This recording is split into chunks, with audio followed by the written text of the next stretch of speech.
राधे राधे। मेरे प्यारे भाइयों बहनों माताओं व बंधुओं, संस्कार की बातें चैनल में आपका स्वागत है। बंधुओं, आज गुरुवार के दिन मैं आपके लिए लाई हूँ भगवान विष्णु की कथा। बंधुओं, गुरुवार के दिन भगवान विष्णु की कथा सुनने मात्र से भगवान विष्णु आप पर असीम कृपा बरसाएंगे, आपकी हर मनोकामना पूरी करेंगे। बंधुओं, कथा को पूर्ण विश्वास, सच्ची निष्ठा के साथ सुनना और कथा को जब भी सुनो पूरी सुनना, ताकि आपको पूर्ण फल की प्राप्ति हो सके। बंधुओं, यदि आपने हमारे चैनल को अब तक सब्सक्राइब नहीं किया तो जरूर करें और बेल आइकन दबाना ना भूलें, ताकि आपको हमारी आने वाली सभी वीडियोस की जानकारी सबसे पहले हो सके। बंधुओं, वीडियो को पूरी सुनने के बाद कमेंट बॉक्स में जय विष्णु भगवान जरूर लिखें। बोलो विष्णु भगवान की जय हो। भगवान विष्णु कहते हैं, राजन, कृकल वैश्य सब तीर्थों की यात्रा पूरी करके अपने साथियों के साथ बड़े आनंद से घर की ओर लौटे। वे सोचते थे, मेरा संसार में जन्म लेना सफल हो गया, मेरे सब पितर स्वर्ग को चले गए होंगे। वे इस प्रकार विचार कर ही रहे थे कि एक दिव्य रूपधारी विशाल काय पुरुष उनके पितामहों को प्रत्यक्ष रूप से बांधकर सामने प्रकट हुए और बोले, वैश्य, तुम्हारा पुण्य उत्तम नहीं है, तुम्हें तीर्थ यात्रा का फल नहीं मिला, तुमने व्यर्थ ही इतना परिश्रम किया। यह सुनकर कृकल वैश्य दुख से पीड़ित हो गए। उन्होंने पूछा, आप कौन हैं जो ऐसी बात कह रहे हैं? मेरे पितामह क्यों बांधे गए हैं? मुझे तीर्थ का फल क्यों नहीं मिला? धर्म ने कहा, जो धार्मिक आचार और उत्तम व्रत का पालन करने वाली, श्रेष्ठ गुणों से विभूषित, पुण्य में अनुराग रखने वाली, पुण्यमयी पतिव्रता पत्नी को अकेली छोड़कर धर्म करने के लिए बाहर जाता है, उसका किया हुआ सारा धर्म व्यर्थ हो जाता है। इसमें तनिक भी संदेह नहीं है।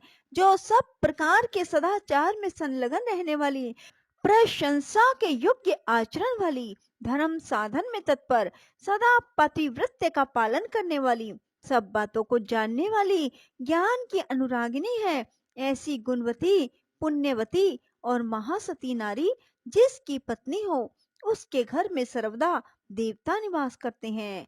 पितर भी उसके घर में रहकर निरंतर उसके यश की कामना करते रहते हैं। गंगा आदि पवित्र नदियां, सागर, यज्ञ, गो, ऋषि, संपूर्ण तीर्थ भी उस घर में मौजूद रहते हैं। पुण्यमयी पत्नी के सहयोग से गृहस्थ धर्म का पालन अच्छे ढंग से होता है। इस भूमंडल में गृहस्थ धर्म से बढ़कर दूसरा कोई धर्म नहीं। वैश्य, गृहस्थ का घर यदि सत्य और पुण्य से युक्त हो तो परम पवित्र माना गया है। वहां सब तीर्थ और देवता निवास करते हैं। गृहस्थ का सहारा लेकर सब प्राणी जीवन धारण करते हैं। गृहस्थ आश्रम के समान दूसरा कोई उत्तम आश्रम मुझे दिखाई नहीं देता। जिसके घर में साध्वी स्त्री होती है, उसके यहाँ मंत्र, अग्निहोत्र, संपूर्ण देवता, सनातन धर्म, दान, आचार सब मौजूद रहते हैं। इसी प्रकार जो पत्नी से रहित है, उसका घर जंगल के समान है। वहां किए हुए यज्ञ तथा भांति भांति के दान सिद्धिदायक नहीं होते। साध्वी पत्नी के समान कोई तीरथ नहीं, पत्नी के समान कोई सुख नहीं। संसार से तारने के लिए, कल्याण साधन के लिए पत्नी के समान कोई पुण्य नहीं। जो अपनी धर्म परायणा सती नारी को छोड़कर चला जाता है, वह मनुष्य में अधम है। गृह धर्म का परित्याग करके तुम्हें धर्म का फल कहाँ मिलेगा?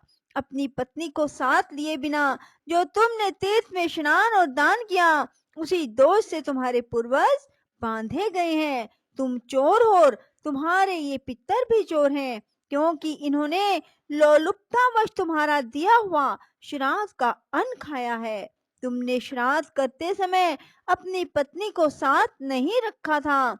जो सुयोग्य पुत्र श्रद्धा से युक्त हो, अपनी पत्नी के दिए हुए पिंड से श्राद्ध करता है, उससे पितरों को वैसी ही तृप्ति होती है जैसी अमृत पीने से।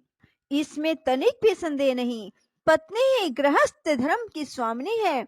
उसके बिना ही जो तुमने शुभ कर्मों का अनुष्ठान किया है, यह स्पष्ट ही तुम्हारी चोरी है। जब पत्नी अपने हाथ से अन्न तैयार करके देती है तो वह अमृत के समान मधुर होता है। उसी अन्न को पितर प्रसन्न होकर भोजन करते हैं और उसी से उन्हें विशेष संतोष और तृप्ति होती है। पत्नी के बिना जो धर्म किया जाता है वह निष्फल होता है। कृकल ने पूछा, धर्म, अब कैसे मुझे सिद्धि प्राप्त होगी और किस प्रकार मेरे पितरों को बंधन से छुटकारा मिलेगा? धर्म ने कहा, महाभाग, अपने घर जाओ। तुम्हारी धर्म परायण पुण्यवती पत्नी शुक्ला तुम्हारे बिना बहुत दुखी हो गई थी। उसे सांत्वना दो और उसी के हाथ से श्राद्ध करो। अपने घर पर ही पुण्य तीर्थों का स्मरण करते हुए तुम श्रेष्ठ देवताओं का पूजन करो। इससे तुम्हारी की हुई तीर्थ यात्रा सफल हो जाएगी। भगवान श्री विष्णु कहते हैं, राजन, यो कहकर धर्म जैसे आए थे वैसे ही लौट गए। परम बुद्धिमान कृकल भी अपने घर गए और पतिव्रता पत्नी को देखकर मन ही मन बहुत प्रसन्न हुए। शुक्ला ने स्वामी को आया देख उनके शुभ आगमन के उपलक्ष्य में मांगलिक कार्य किए। इसके बाद धर्मात्मा वैश्य ने धर्म की सारी चेष्टा बतलाई। स्वामी के आनंददायक वचन सुनकर महाभागा शुक्ला को बड़ा हर्ष हुआ। उसके बाद कृकल ने घर पर ही रहकर पत्नी के साथ श्रद्धा पूर्वक श्राद्ध और देव पूजन आदि पुण्य कर्म का अनुष्ठान किया। इससे प्रसन्न होकर देवता, पितर और मुनिगण विमानों के द्वारा वहां आए और महात्मा कृकल और उसकी महानुभावा पत्नी दोनों की सराहना करने लगे।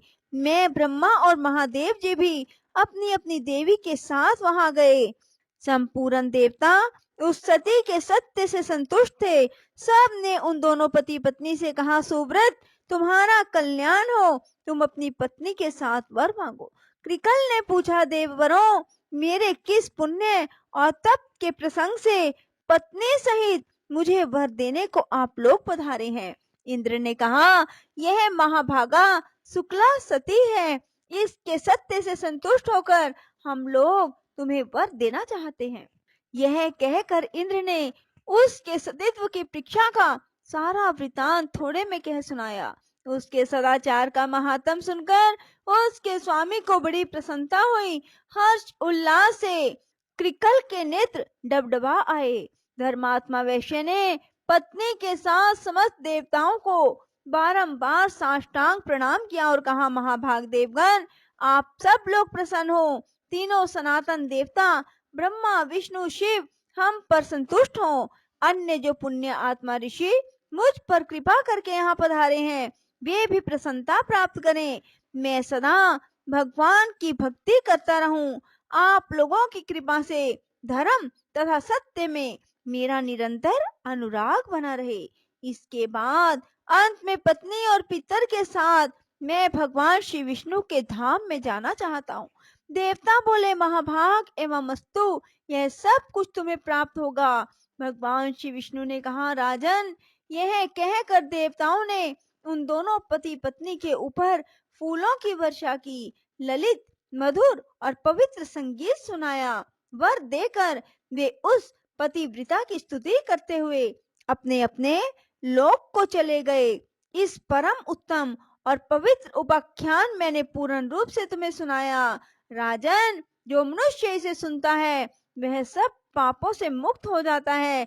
स्त्री मात्र को शुक्ला का उपाख्यान श्रद्धा पूर्वक सुनना चाहिए। इसके श्रवण से वह सौभाग्य, स्थित्व, पुत्र पौत्रों से युक्त होती है। इतना ही नहीं, पति के साथ सुखी रहकर वह निरंतर आनंद का अनुभव करती है। बोलो विष्णु भगवान की जय हो।